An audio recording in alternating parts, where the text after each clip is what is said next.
Welcome to Abstracts. This week, Christmas. Merry Christmas, you say. What right have you to be merry? You're poor enough. What right have you to be dismal? You're rich enough. If I could work my will, every idiot who goes about with Merry Christmas on his lips would be cooked with his own turkey and buried with a stake of holly through his heart. Christmas is a loving, honest, and charitable time. And though it's never put a scrap of gold or silver in my pocket, I believe that Christmas has done me good and will do me good. And I say, God bless it. Now, how did that happen? That happened because it's Christmas Eve, I'm telling you. I'm not crazy. It's Christmas Eve. It's the one night of the year when we all act a little nicer. We smile a little easier. We share a little more. For a couple of hours out of the whole year, we are the people that we always hoped we would be. It's a miracle. It's really a sort of a miracle because it happens every Christmas Eve. And if you waste that miracle, you're gonna burn for it. I know what I'm talking about. Hello, Matthew. How you doing? I'm very good. How are you? Merry Christmas. Merry Christmas. It's the season of good cheer, Of goodwill. course, Of course, winter solstice and all that. Yeah, baby Jesus. Of course, the nativity, Nativity. the baptism in January. Baptism in January. Yeah, exciting times. Did you get baptised in January? Well, up for debate. This is it. I'm This sure is we'll it. see. We'll go over this. In this episode. We'll be looking at the goodness gracious, Lee, we're already dropping things.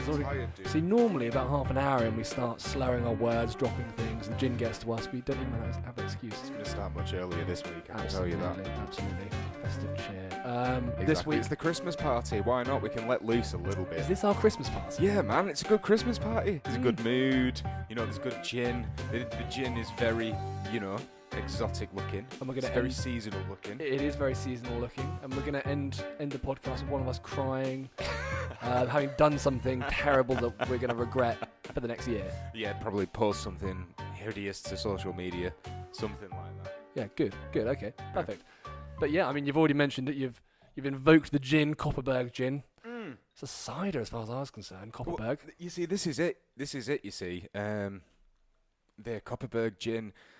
You see, the cider, I've never really been a massive fan because it's really sweet. It is. Mega sweet. In I fact, mean, I had a this bottle of is it as in my well. fridge that someone left for the best part of, I'd say, 9 months. 9 And months. It never got drank. What happened to it? I handed it off to someone. Someone took it in the end. So it went to a good home. It did, good, eventually. good, and it good, did good. get drunk. But they're very, very sweet. And I was concerned about this gin.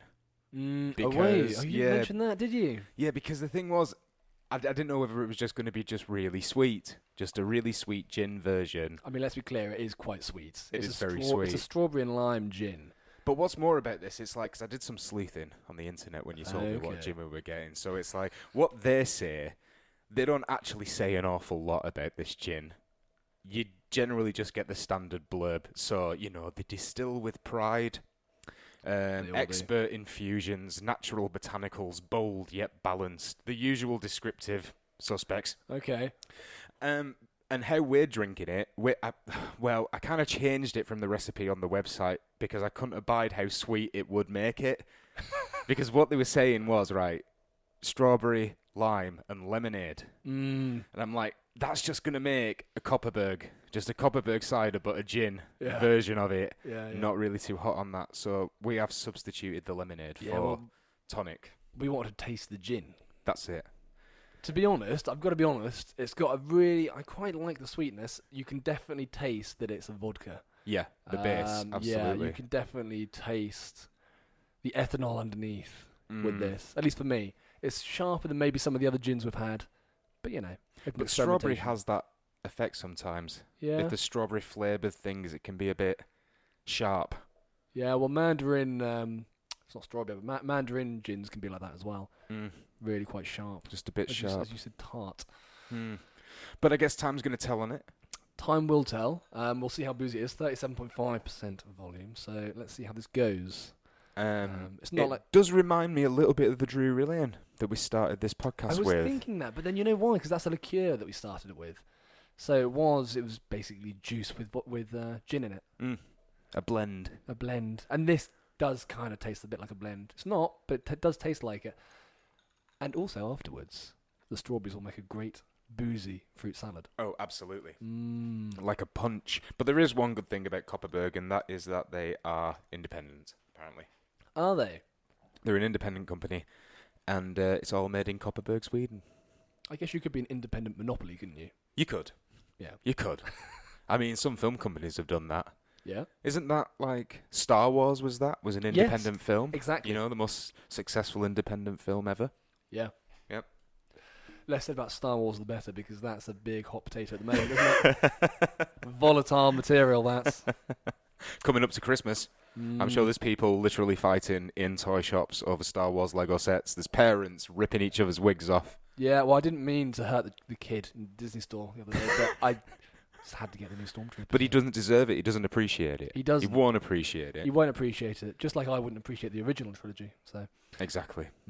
Exactly. That's another big conversation. that But is. why is Christmas interesting? Because one thing I will say, our last couple of episodes that were on human experimentation, we took a bit of a diversion from the psychological, and we This is true. kind of went into the biological, and we did touch on the psychological again in MK Ultra towards the end of the second episode.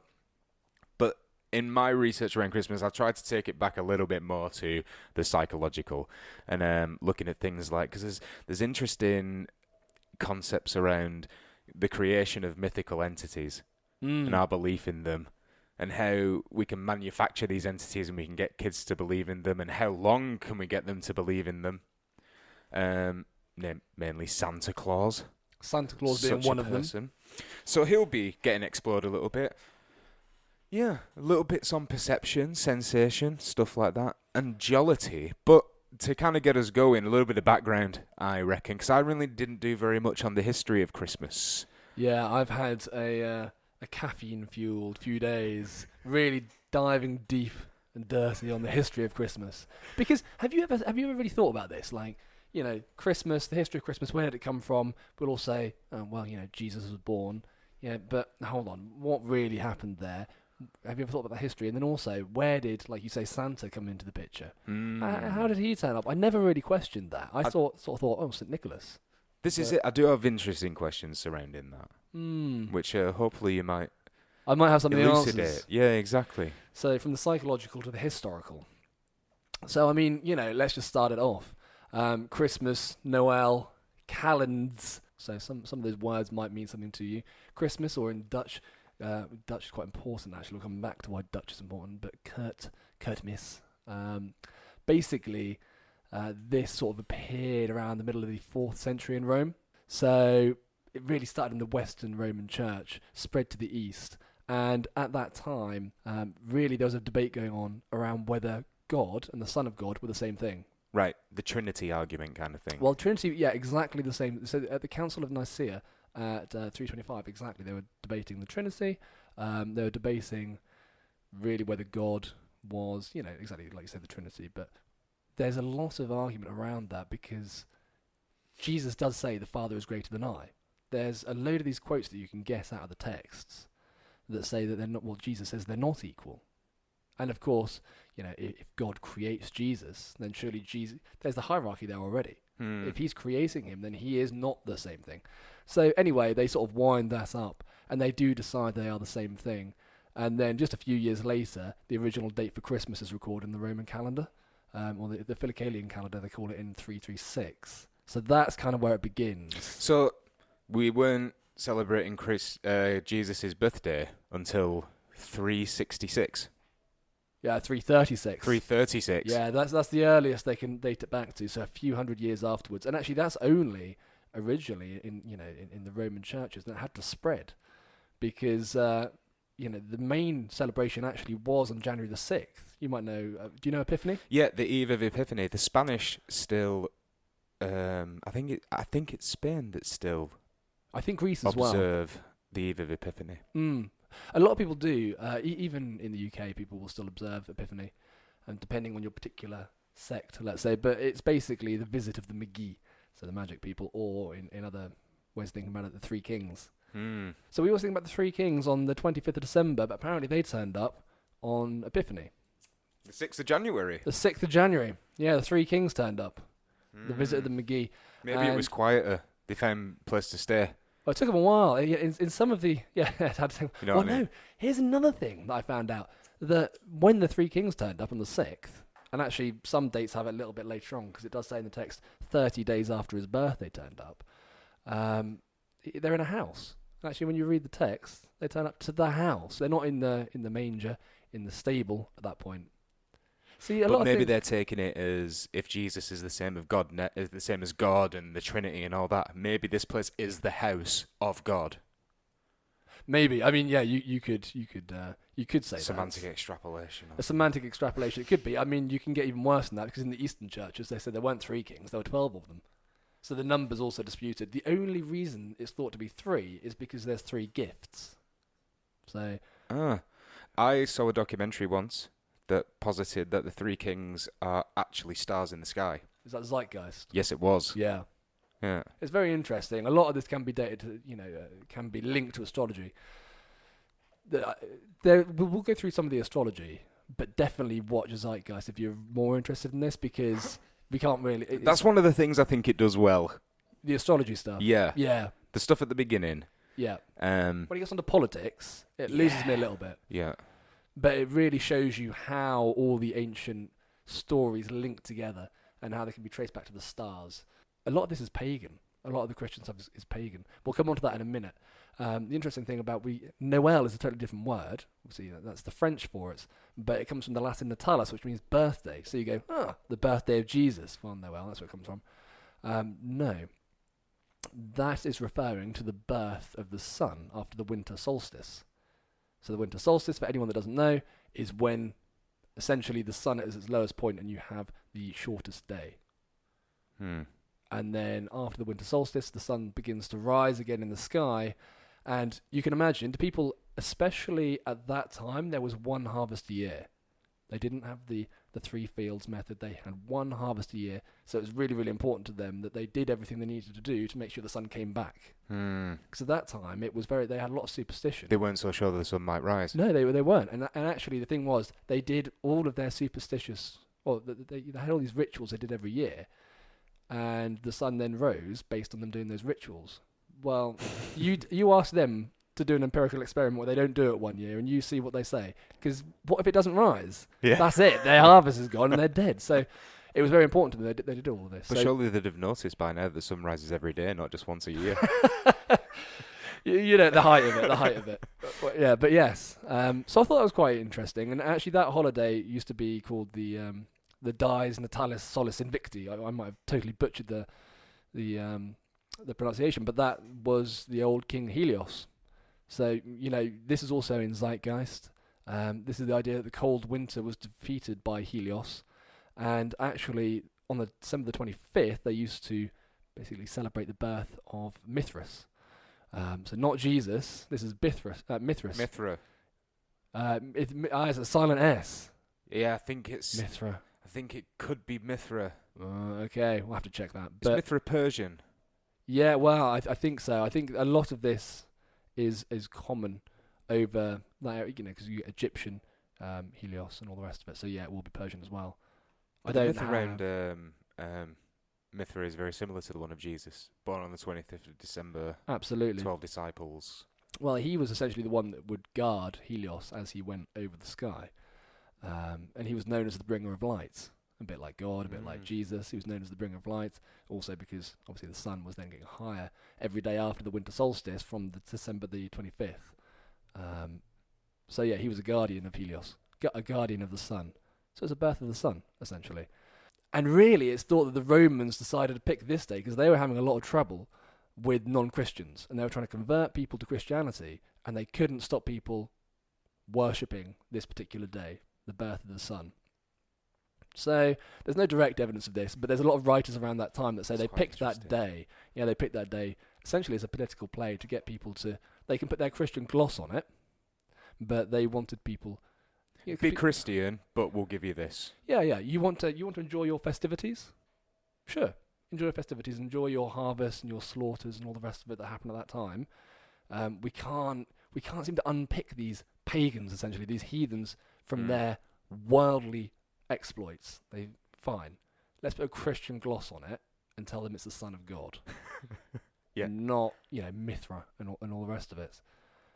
So that's Noel, that's Christmas. Then there's Calends, and that's New Year's. And we'll come on to that. We'll do a next episode, an anecdotal, where we'll talk about New Year's more personally. But in terms of how this relates to Christmas, well, really, this was introduced by Julius Caesar. And it was a festival that lasted 3 days. Can you imagine it lasting 3 days now? I'm done by day 2. I'm done the morning after now. But it lasted 3 days, and it was characterized at the time by riotous partying, games, and banqueting. And on the 1st of Jan, they'd basically induct all the Roman consuls.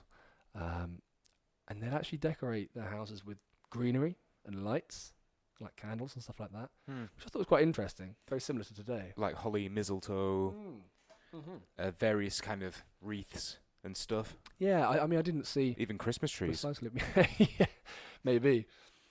But one thing I quite liked here, I thought was quite funny, was that apparently voter or solemn wishes for the emperor were really customary, as well as gifts and money. So you start to see the beginning of the gifting come around at this time, and that was New Year originally in the Roman Empire. And the emperor and the aristocracy, this was something I wasn't really aware of. The emperor and the aristocracy had this system of beneficia, they called it. So the emperor can bestow basically benefits onto the aristocracy. That was how they maintained, or one of the ways that they maintained their power, and they could essentially bestow then those benefits onto others. And it was basically really, really bad form for the emperor to be in gift debt to anybody. And there was one, really sad example where this guy Gaius Silius, during a Gaius Silius. Gaius Silius. That's fantastic. That's a brilliant name, isn't it? It's brilliant. It's like Biggest Dickus. Yes, so Gaius Silius.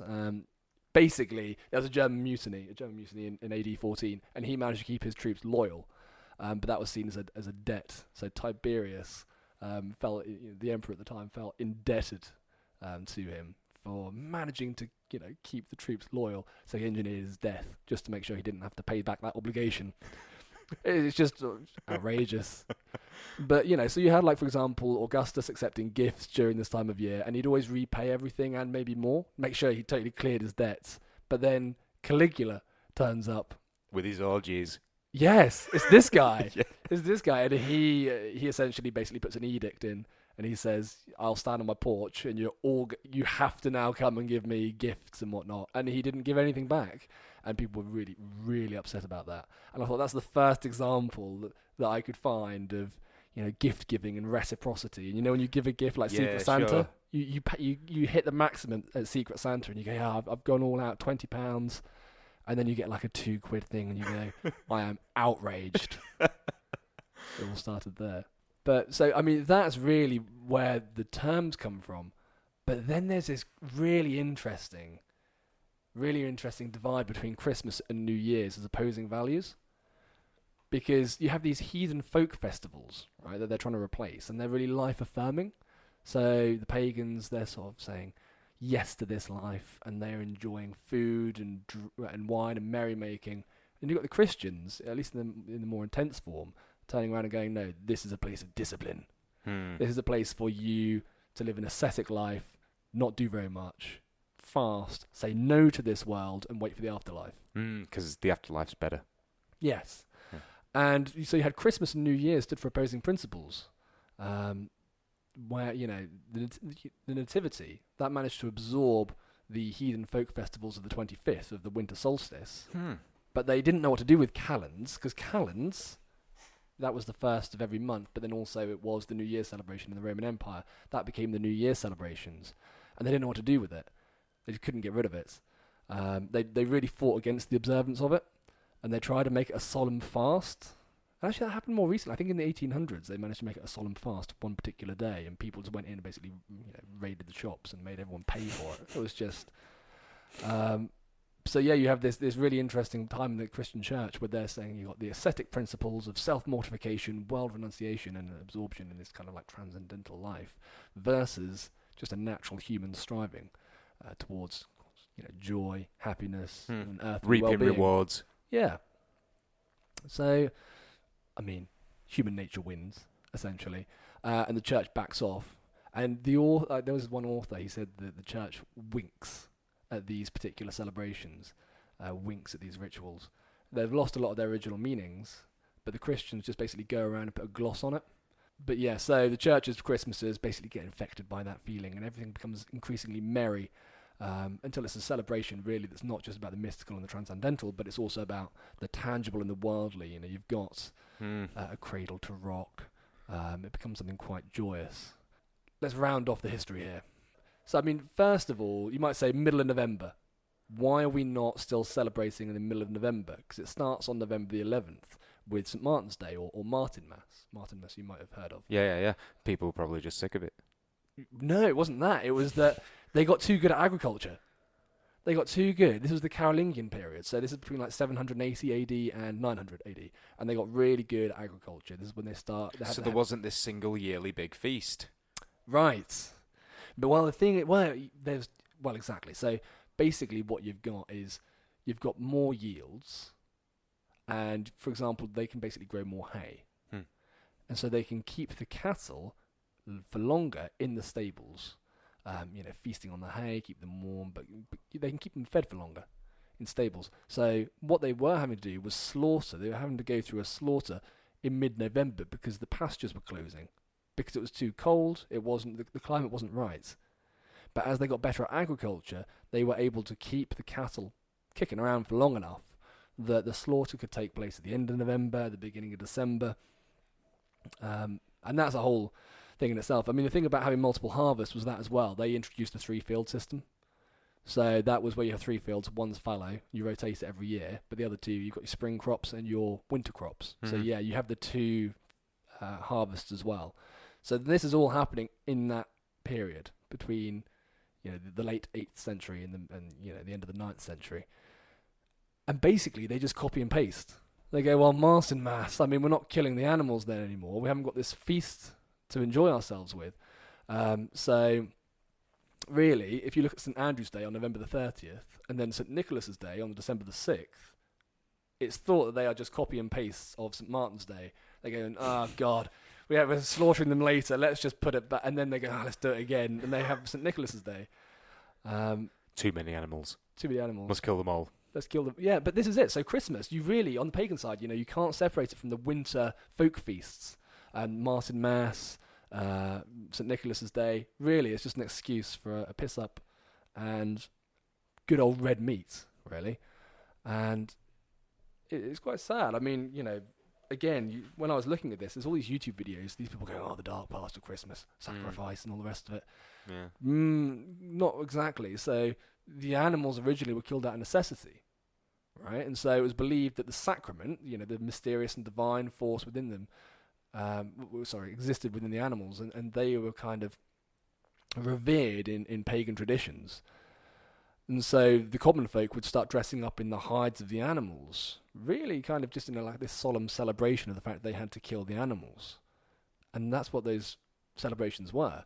It was only sort of later on the Christians decided that they said that they can only change in steps rather than leaps because these people were so backwards. One small step for God. Yeah. And so they basically said they're going to keep the slaughter and celebratory feasts, but they're going to change the focus from worshipping animals, this animal sacrament, saying, thanks to the animals for giving up their lives for us. We can't keep you any longer. We can't feed you. Instead of that, which I thought was quite nice actually, it's a sacrifice of the animal to God in thanks for the abundance through the year. So the Christians say, look, okay, we don't like you slovenly people so fixated on food and earthly things, but if we can't separate you from that, at least sacrifice the animals to God. You shouldn't be going around worshipping the animals for giving up their lives. Kill something. Yeah.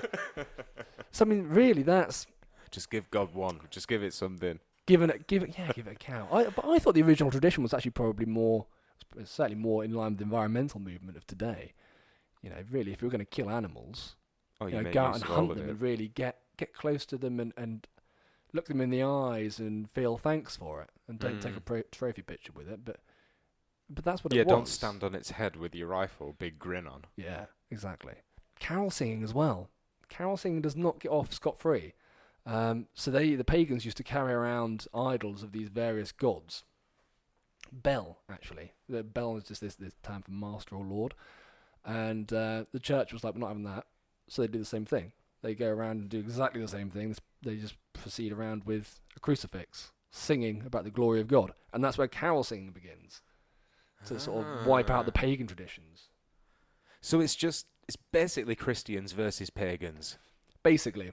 Gives us the Christmas structure of today. Pretty much. And that brings us on to St. Nicholas, because that's how you got Christmas. Christmas versus pagans, like you say. So that puts everything in place, even down to carol singing and Halloween. You've got the whole period covered now. But weirdly, I didn't realise St. Nicholas, he's in Turkey. That's where he was buried. You know that?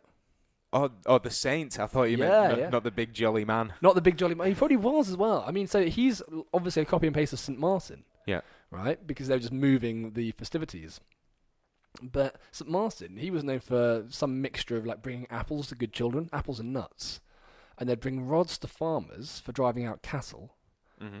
And then somewhere, I think it might have been in southern Austria, they were giving apples and nuts to the good children and then beating the bad ones with rods. So St. Nicholas wasn't all that good. Cole seems quite fair, I think, now. But he was the 4th century bishop, St. Nicholas, he's a real person, of Bishop of Myra in Asia Minor, so basically modern-day Turkey, sort of south of Istanbul. And in Eastern and Southern Europe, he was primarily the saint of seafaring men, as opposed to the patron saint of boys. Oh. Yeah, I mean, so you can actually Google it, and you can find he's got his tomb. It's empty. Someone appears to have looted it. But he was buried. He was a real person. He was in Turkey. And, it's in the seaport of Bari in southeastern Italy now. His corpse? Yeah, sorry. No, I think he lived in Turkey, but now it's in Italy. The tomb's in Italy. Yeah, the corpse has disappeared. They think, I don't know, pirates took it. Yeah, maybe risen. He's off with his reindeers. Yeah. But yeah, they still celebrate it there. And, there's this quote here. You can see the closeness of St. Nicholas and St. Martin. In many places, when evening comes on, they say, people dress up as St. Nicholas and they'd inquire about the behaviour of the children. And if it had been good, they pronounce a benediction and promise them a reward the next morning. And then the kids basically put out their shoes with hay or straw and a carrot in them for the saint's white horse. And when they wake up in the morning, if they've been good, the fodder's gone and sweet things or toys are there. And if they've misbehaved themselves, there's nothing. Or sometimes a rod is left there. I mean, thank God they weren't whipped in their sleep. But that's the similarity between them. And so they started praying to him. And they'd leave out hay and they'd leave a glass of schnapps for a servant. And that was another one. The schnapps for the servant. That was brilliant. But yeah. But then Carrot for Rudolph. Yeah. But then it gets really dark really quickly. And this is a pagan thing. The pagans used to do something very, very similar. So basically a man would dress up as St. Nicholas, basically looked like a bishop at that time, and he'd tour around the houses of the village. And children that could answer basic questions about Christianity would be praised with sweet things, sweets from a basket carried by a servant, so an elf, I guess. I mean, not an elf at that time, but those who couldn't answer were reproved, and basically he'd turn around and point to this terrible figure holding a rod. So in Germany, I think it was Klaubauf, this shaggy monster with horns, a black face, fiery eyes, long red tongue, and chains that clanked as he moved. And actually, if you Google this, because he's also called Krampus and Grampus as well, if you Google it, it's just basically this kid sitting there with a basket of apples because she'd been good, and this boy stretched over his knee. He's got this like long tongue that's like drooling over this boy, and it's absolutely terrifying. Thanks for listening to Abstracts. Music, as always, was Coffee by Cambo. That's on the Free Music Archive. Link is in the description. Head over to the website, abstractspodcast.com, for a full list of references and media used in the episode. That's abstractspodcast.com. And part 2 of this Christmas special is following shortly.